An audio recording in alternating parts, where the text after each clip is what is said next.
Nuo ko pradėti fotografuoti portretus? Arba kaip juos fotografuoti? Viena mano prenumeratorė, žiūrovė, labai nori šių patarimų. Puiku, man irgi nesunku duoti patarimų, taip kaip aš suprantu, taip kaip aš darau ir kaip aš daryčiau. Bet prieš tai reikia nepamiršti paspausti laiką būtinai prenumeruoti kaip jinai, būtinai paspausti skambutį, kad nepraleisti kitų video. Būtinai pakomentuoti, užduoti naujų temų, kaip padarė jinai. Tai bus lengviau, paprasčiau mokytis iš patarimų ir pritaikyti savo. Taip bus lengviau, mažiau streso fotografuojant. Taip kad prašom ir ką, žygiuojam tada mano patarimai. Taigi, kaip pradėti fotografuoti portretus. Arba, kitaip tariant, gal kaip pradėti fotografuoti fotosesiją su žmonim, vienas žmogus, pora, galbūt grupė žmonių, kas mums yra svarbu, arba kas man yra svarbu, kaip aš mąstau, ką aš galvoju, žinodamas, kad aš fotografuosiu žmonės, kas man yra svarbu. Aišku, jeigu tu neturi visai jokios fototechnikos, bet galvoji apie portretų fotografavimą, žmonių fotografavimą, svarbu technika, aišku, įsigyti fotoaparatą, įsigyti tinkamą portretams objektyvą, jį išsibandyti, aišku, prieš perkant, sužinoti daugiau apie jį, pasidomėti apie fotografą, kuris fotografuoja portretus, kaip jis dirba, su kokia technika dirba. Toliau pastudijuoti šviesą, kuri viena svarbiausių yra fotografijoje, nes iš šviesos susideda fotografija. Taip kad nuo to reikėtų pradėti ir mąstyti apie tai, kaip tai padaryti, kad nuotraukos iš tiesų būtų gražios, ne tik techniškai, bet ir emociškai. Mėlyjei, taigi, kas yra svarbu pačioj pradžioj? Pačioj pradžioj tai fotoaparatas, kokį tu be turėtum fotoaparatą, turbūt svarbiau yra pats objektyvas. Objektyvas turėtų būti portretinis minimum, bet, sako, tai dabar ką aš turiu, man netinka. Tinka, su visais galima fotografuoti žmonės, portretus, tik tai klausimas visą laiką, ką tu gausi, kokios galimybės tavo to objektyvo, kurį tu turi. Aš pasakysiu iš karto, kad tikras portretinis tai yra 85 mm su 1.4 arba pigesnis 1.8. Taigi tokį objektyvą įsigijus, tu jau gali daryti tikrai nuostabias portretinės nuotraukas, nes jame yra daug galimybių. Su juo tu gali padaryti gražiai sulietą foną, nes jisai yra šviesus, jisai minkštas, tinkantis portretams. Su visais kitais tu gali tą patį daryti, bet tu turėsi apribotas galimybės, mažiau sulieto fono, jis bus tamsesnis, tai reiškia, kad tu negalėsi fotografuoti tamsesniai aplinkoj, kada patemę. Kodėl negalės? Todėl, kad jisai yra pats objektyvas tamsus. Pas jį neina atidaryti diafragmos daugiau nei kad pas portretinį, kurio diafragma atidaroma iki 1.4 arba 1.8. Tai reiškia apribotos tavo galimybės. Tu gali fotografuoti su juo tik labai geram, gražiame apšvietime. Manau, kad tai nėra kažkokia labai problema. Viskas turbūt priklauso nuo to, kas yra čia ir kaip tu išnaudosi tą paprastesnį objektyvą. Taigi mano pirmas patarimas, jeigu tu turi tą vadinamą kitinį objektyvą, tas, kuris būna dažniausiai prie fotoaparato, kai mes perkam, kaip pavyzdys 18, koks nors 55, zoomas artinamas taip, arba 18-105 dar tokių yra, dar yra ir tokie 18-140 berods. Tai štai, jie visi tokie kitiniai objektyvai ir jie yra pakankamai tamsus. Bet jei nori nors kiek iš jo ištraukti gražesnį efektą, aš patarčiau fotografuoti priartinus. Tai yra zoomą priartinti. Kaip girdėjot pačioj pradžioj, kad tikras objektyvas portretinis tai yra 85 mm.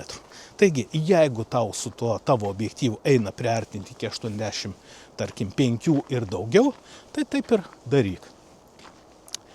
Jisai, aišku, diafragmą tau dar labiau uždarys, bet už tai tas priartinimas tau duos dar vieną efektą, tai yra sulietą foną.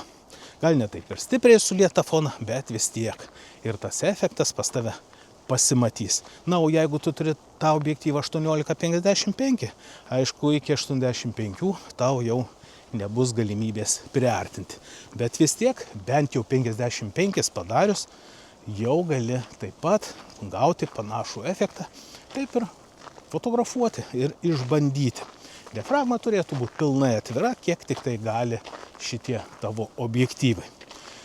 Jei turi 85 mm su 1.4 arba, pavyzdžiui, 50 su 1.4, kad ir 1.8, aš, aišku, nerekomenduoju pilnai atvertą diafragmą fotografuoti.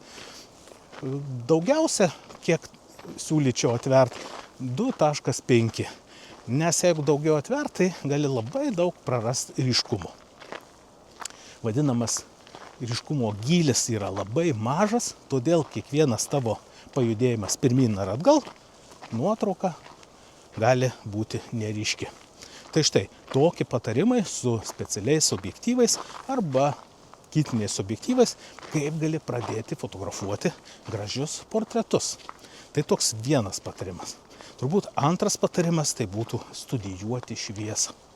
Mylėjai, šviesa tai yra fotografijos pradžia. Be šviesos ir tamsos mes neturėtume nuotraukų. Mes matom nuotraukose gylį, matom šešėlius, kurie krenta iš vienos ar kitos pusės. Taip sudaro nuotraukos gylį, sudaro nuotraukos piešinį ir mes matom gražias nuotraukas. Kartais nesuprantam, atrodytų lyg ir, kaip dažnai mes vadinam, nefotogeniškas žmogus, bet ta nuotrauka kažkokia įdomi. Tai štai, dažnai mums šviesa sudaro tokį gražų efektą, kuriame mes džiaugiamės gaunant tokias gražias nuotraukas ir įdomias nuotraukas. Kaip tas šviesą studijuoti? Tai yra labai paprastas dalykas. Ypač aš dabar einu miškeliu, takeliu ir aiškiai pakankamai matos, iš kur krinta šviesa. Jeigu jūs atsistojat čia plynas laukas, o kitoj pusėje miškas, šalia pat medžiai netgi, tai turbūt aiškiai matot, kurioje vietoje yra tamsiau ir kur šviesiau, iš kur krenta šviesa. Dažniausiai tokiuose miškeliuose ir einant takeliu pakankamai aiškiai matosi šviesos kryptis, iš kur jinai ateina ir iš kur jinai krinta. Ir nebūtinai, jeigu saulė bus vienoj pusė, o tau šviesa krinta labiau iš čia. Kodėl? Todėl, kad saulė medžiai ten užstoja, o štai šitą dangaus properšą tarp medžių, ar ne, jinai tau priduoda šviesos ir jisai krinta gražiai, galbūt ant tavo veido, galbūt ant tavo pečių ir sudaro atitinkamus šviesos efektus, kurie gali būti foninė šviesa, gali būti kontražiūrinė šviesa, piešianti šviesa, užpildanti šviesa, taip, arba modeliuojanti šviesa, tokios 5 pagrindinės šviesos. Kai mes pradedam ją studijuoti ir matyti, mes pradedam suprasti, į kurią mums pusę pasukti modelį. Argi mes fotografuosim, jeigu modelį pasuksim štai į tamsą. Šita kamera neperduoda to tokio didesnio kontrasto, todėl sunkiai, aišku, joje matosi, iš kur jos pusės daugiau krinta šviesos, ar ne? Bet ir tai, jeigu aš galvą užverščiau į dangų, mano veidas labiau apsišviestų. Jeigu aš jį palenkčiau, iškart veidas toks lyg paraudonuoja, iškart tokiam šešėlį atsiranda. Bet tai nėra taip stipriai išreikšta. O kai mes matom gyvai arba žiūrėdami, pavyzdžiui, per fotoaparato, reiškia vaizdo ieškiklėje arba nufotografavę ekranėlėje, tada mes greičiau pamatom, kad ir tuo pačiu mobiliu bandymą padarei ir žiūri jo ekrane, o jų ekranai tokie kontrastingi, dažnai pakankamai gerai pasimato, iš kur labiau krenta šviesa. Aš ir čia matau netgi savo ekranėlį, iš kur labiau krenta šviesa. Aišku, iš tos pusės. Kodėl? Todėl, kad čia didesnė yra properša. Taigi, jeigu aš matau, iš kur krenta šviesa, ar tai yra labai svarbu, kad turim būtinai ir atsistoti tiesiai, kaip šviečia dangus mums į veidą. Manau, tai yra klaidinga taip suprasti. Arba, pavyzdžiui, patalpoje atsistojam tiesiai prieš langą, tiksliau pastatom klientą žmogų, kurį tu fotografuoji, tiesiai prieš langą ir šviečia tiesiai jam į veidą, sklindanti šviesa per langą, ar ne? Kas atsitinka? Mes matom plokščią, neįdomią šviesą, todėl ją išnaudoti netinkama. Labą rytą. Labai netinkama. Jinai plokščia, jinai neįdomi. Ką reiktų daryti? Jeigu jau tu matai, kad iš kažkurios pusės krinta šviesa ir tau aiškiai matosi, kad štai iš tos pusės. Gali tai būti lempa, gali būti tai prožektorius, gali būti tai saulė arba tiesiog, kaip aš sakau, kažkokia properša. Tai reiškia, kad mes galim pasukti pusę maždaug 45 laipsnių kampu, kad ta šviesa kristų ant žmogaus veido. Netiesiogiai šviesa, o 45 laipsnių kampu. Tu fotografuoji iš tos pusės, o šviesa krenta iš tos pusės. Bet jeigu tu sugalvoji ir nori žmogų nufotografuoti šiek tiek iš šono, štai kaip aš dabar pasisukčiau, ir nukreiptų veidų tiesiai į šviesą, tada ir fotografuoji, kaip aš dabar save filmuoju šitos pusės. Tai taip pat maždaug 45 laipsnių kampu. Reiškia, šviesa žmogui krenta tiesiai į veidą, bet tu štai fotografuoji 45 laipsnių kampu. Taigi prisiminkim, jeigu mes norim nufotografuoti žmogų tiesiai atsukus į veidą į kamerą, tai šviesa turėtų kristi 45 laipsnių arba iš tos pusės, arba iš tos pusės. Bet jeigu mes žmogų nukreipiam jo veidą į tiesiai į šviesą, tada mes fotografuojam 45 laipsnių kampu. Ir tada mes turėsim gražią, nuostabią šviesą ir portretą, kuris turės gylį. Pas jį atsiras šešėliai. O tai sakysi, ką man daryti, jeigu mes kažkur tai atsistojom, vos neplyname lauke, atrodo aplinkui gal ten sniegas, gal ten dar kažkas, ir žodžiu, visa aplinkui šviesa minkšta, nes dangus irgi užtrauktas debesų, tas vadinamas mūsų lietuviškas cepelininis dangus. Ir visur minkšta šviesa, nors vidury dienos, ar ne? Vidury dienos šviesos tikrai pakankamai daug ir viskas apšviesta. Ir nuotrauka nufotografavus iš tiesų tampa tokia pilka, neįdomi. Nors modelis gali būti pats įspūdingiausias, pats gražiausias, apsirengęs įdomiausiai ir taip toliau, bet ta nuotrauka jinai vis tiek kažkokia tampa pilka, nebeįdomi. Ką galima padaryti, jeigu jau tu tam ruošiesi ir apie tai galvoji, reikia prisiminti, kaip mes galim padaryti. Taigi arba keisti lokaciją, arba turėti su savim, pavyzdžiui, tam tikrus atšvaistus, ar ne? Jeigu kai kur atšvaistus mes naudojam baltus, arba tokius blizgančius sidabrinius, arba blizgančius auksinius, ir dar jų daugiau yra, tai mes galim taip pat panaudoti ir atšvaistą, vadinamą atšvaistą, nors jis nieko neatspindi, juodą. Jis atvirkščiai sugeria šviesą. Kai sugeria šviesą, mes ką gaunam? Šešėlį toj vietoj, kur tas vadinamas atšvaistas juodas stovi. Štai mes toj nuotraukoj jau atrandam arba dirbtinai sukuriam šešėlius. Ir tai būna iš tiesų labai įdomu. Mes gaunam nuotraukoj didesnį gylį būtent toje aplinkoje, kur visur šviesa vienoda, minkšta ir tokia išsklaidyta. Sukuriam šešėlį, bet sakysi, ar aš dabar čia nešiuosi, ar ne? Ar aš čia su savim nešiosiuos, ar aš čia naudosiuos to, kiek reikia žmonių, kad kažkas laikytų, kažkas padėtų ir taip toliau. Todėl paprastai aš ir mokau, sakau, mums yra svarbu išmokti. Mums yra svarbu suprasti ir pasidaryti namų darbus. Būtent pasiruošti, sugalvoti, kur mes fotografuosimės. Kur galima gražią šviesą matyti, kaip kris šviesa, kokį gausis, kur šešėliai ir taip toliau. Ir kai mes tai pasiruošiam, dažnai mums ten nieko neštis su savim daug nereikia, kad ne save varginti, ne klientą varginti, ne ten kokius nors dar draugus varginti, kurie turės stovėti ir laikyti tol, kol tu ten kažką fotografuosi. Tai štai, tokie dalykai paprasti, jie mums padeda ir mes žymiai paprasčiau suprantam, kaip galima tai daryti. Jeigu nori kažką tokio papildomai įsigyti, Pas mane po šio video yra nuoroda į Amazon parduotuvę, galima įsigyti, nusipirkti. Jeigu tu užeisi per tą nuorodą, tai man padėsi ir plėsti kanalą tuo pačiu ir padėsi vystyti kanalą. Tau tai, ką nusipirki, nieko daugiau nekainuoja, o man tai yra papildoma paskata. Ir būčiau už tai labai dėkingas. Taigi, o jeigu nori dar daugiau sužinoti, dar daugiau išmokti ir tau patinka tokie patarimai, tai pas mane galima mokytis 2 būdais. Tai yra savarankiški ir individualūs fotografijos kursai. Savarankiški, net 10 temų galima įsigyti ir mokytis pačiam. Būnant kur nori, kada nori ir kiek nori. Tai iš tiesų yra labai patogu.